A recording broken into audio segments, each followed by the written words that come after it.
Dear student, Frederick Winslow Taylor में हम प्रबंध और श्रमिकों के बीच कार्य के विभाजन की बात कर रहे थे।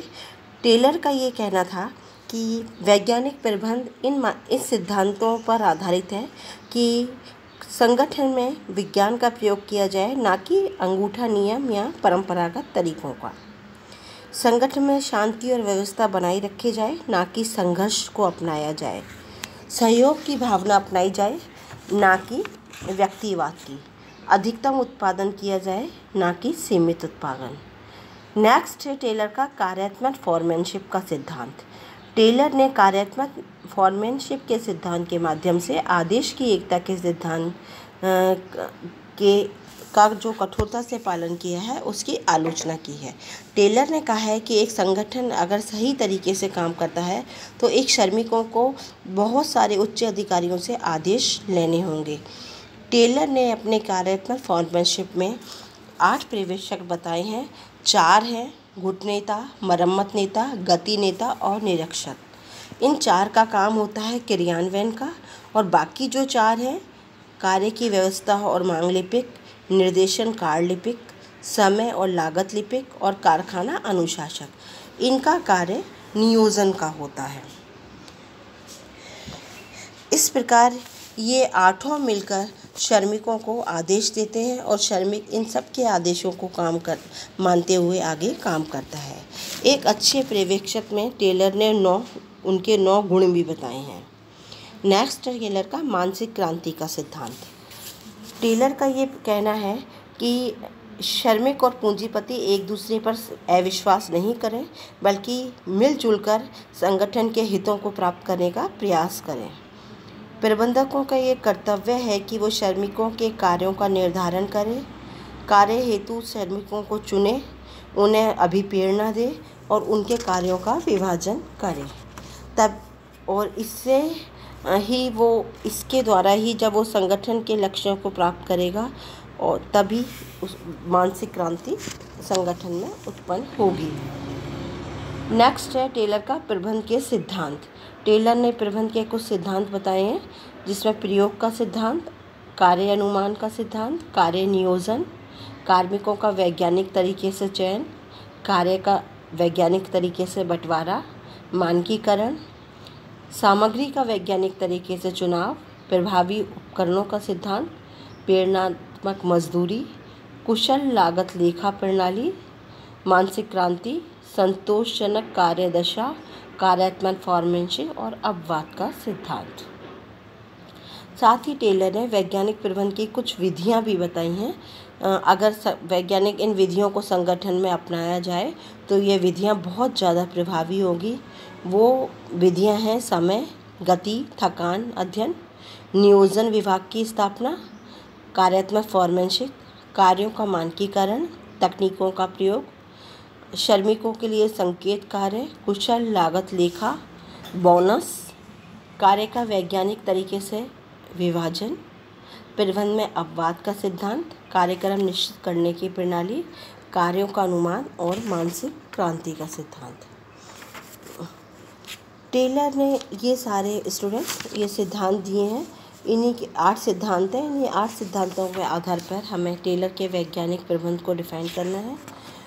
टेलर का वैज्ञानिक प्रबंध बहुत ज़्यादा उपयोगी था। इसकी उपयोगिता को ध्यान में रखकर हम ये कह सकते हैं कि यह दृष्टिकोण प्रबंध विषय को वैज्ञानिक आधार दिलवाने में महत्वपूर्ण रहा है। इसके महत्व को बताते हुए टेलर ने ये कहा है कि धनी और निर्धन देशों में यह एक अंतर है कि धनी देशों के सभ्य कर्मचारी निर्धन देशों के असभ्य कर्मचारी की तुलना में 5 या 6 गुना अधिक उत्पादन करते हैं। फिर भी निर्धन या पिछड़े देशों की तुलना में धनी देशों में बेरोजगारी कम होती है। वैज्ञानिक प्रबंध को अपनाने से औद्योगिक उपक्रम में श्रम विभाजन, वस्तु की गुणवत्ता और लागत में कमी होगी, श्रमिकों का कल्याण और विकास होगा। साथ ही अनुसंधान, व्यवस्था विश्लेषण और प्रबंध के सिद्धांतों को अपनाने से एक नए दृष्टिकोण का विकास होगा। अगर हम संगठन में परंपरागत नियमों के बजाय वैज्ञानिक प्रबंध को अपनाते हैं तो भाईचारा उत्पन्न होगा, अधिक उत्पादन होगा और सहकारिता को बल दिया जाएगा।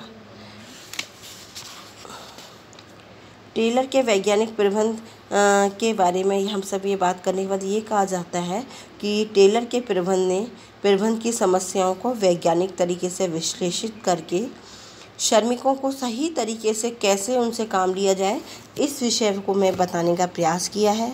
श्रमिकों और प्रबंधकों में मानसिक क्रांति का विकास किया है। समय, गति और थकान अध्ययन के बारे में जानकर अध्ययनों को नई दिशा देने का प्रयास किया है।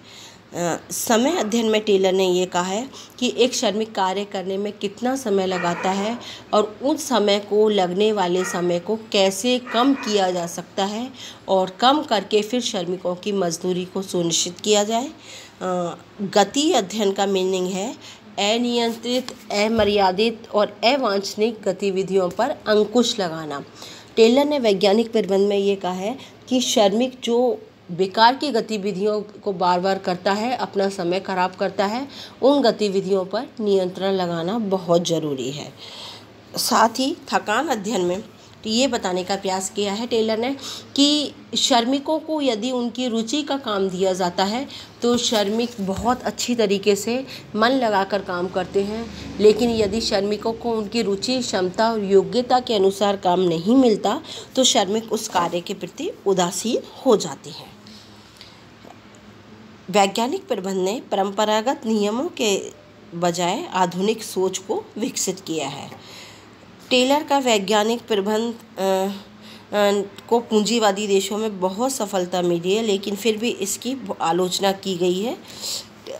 अलग अलग आलोचकों ने इसके आलोचक थे ब्राउन, मेरी पार्कर फाल्टलेट, बेवरमैन, फ्रेडरिक हजवर, एल्टन मेयो। इन लोगों ने कहा है कि टेलर के विचारों ने श्रमिकों को औद्योगिक रोबोट की स्थिति में लाने वाला सिद्धांत है। इससे सामूहिक सौदेबाजी को ठेस मिली है। साथ ही यह कहकर आलोचना की है कि इस सिद्धांत को अपनाने से बहुत अधिक विनियोग करना पड़ता है। यह सिद्धांत परिवर्तन चाहता है, लेकिन इसे छोटे उपक्रमों में लागू नहीं किया जा सकता। एल्टन मेयो और पीटर डकर का कहना है कि वैज्ञानिक प्रबंध सिद्धांत ने मानव संबंधों को पूरी तरह से भुला दिया है। ब्राउन ने टेलर का इसलिए यह कहकर विरोध किया है कि मनुष्य आलसी होता है, वो काम को टालता है, जबकि वास्तविकता यह है कि काम तो मनुष्य के जीवन का अनिवार्य हिस्सा है। टेलर ने जो कार्य विभाजन, कार्यात्मक फॉरमैनशिप, आधुनिक उपकरण के सिद्धांत को बताए हैं, जबकि कार्मिक प्रबंध, वित्त, जनसंपर्क के बारे में टेलर ने कुछ भी नहीं कहा है। अर्नेस्ट डेल ने यह कहा है कि टेलर को औद्योगिक इंजीनियरिंग का पिता था यह कहा जा सकता है, उन्हें वैज्ञानिक प्रबंध का पितामह नहीं कहा जा सकता। फ्रेडरिक हजवर का ये कहना है कि अगर कार्यकुशलता वैज्ञानिक प्रबंध का आधार मानी जाती है तो इससे छोटी छोटी इकाइयों में हमें कार्य को छोटी छोटी इकाइयों में बांटना पड़ेगा। इससे तो मानवीय क्षमताओं का वैसे ही कम सदुपयोग होगा। अनेक मजदूरी संगठनों ने वैज्ञानिक प्रबंध की आलोचना की है। उनके बारे में उनके एक साथी कॉल जी बर्थ ने कहा है, तुम्हें ऐसे कार्यों का यश मिला है जो तुमने नहीं किए हैं और तुम्हें ऐसे कार्यों के लिए दोषी ठहराया गया है जो तुमने नहीं की हैं। इसलिए मैं कह सकता हूँ तुम्हारा खाता बराबर का रहा है। इस तरह बच्चों टेलर का साइंटिफिक मैनेजमेंट अगर हम बात करते हैं, ये क्वेश्चंस आता है तो सबसे पहले टेलर का इंट्रोडक्शन, टेलर कौन थे हमें ये बताना होगा। फिर वैज्ञानिक प्रबंध को देने से पहले उन्होंने जो एक्सपेरिमेंट किए थे वो हमें बताने हैं। वैज्ञानिक प्रबंध की विशेषताएं बतानी है। वैज्ञानिक प्रबंध किन मान्यताओं पे काम करता है ये बताना है। उसके बाद वैज्ञानिक प्रबंध के हमें सिद्धांत बताने हैं। सिद्धांत के बाद वैज्ञानिक प्रबंध का महत्व और इसकी आलोचना, इन सबको डिस्कस करते हुए ये टॉपिक आप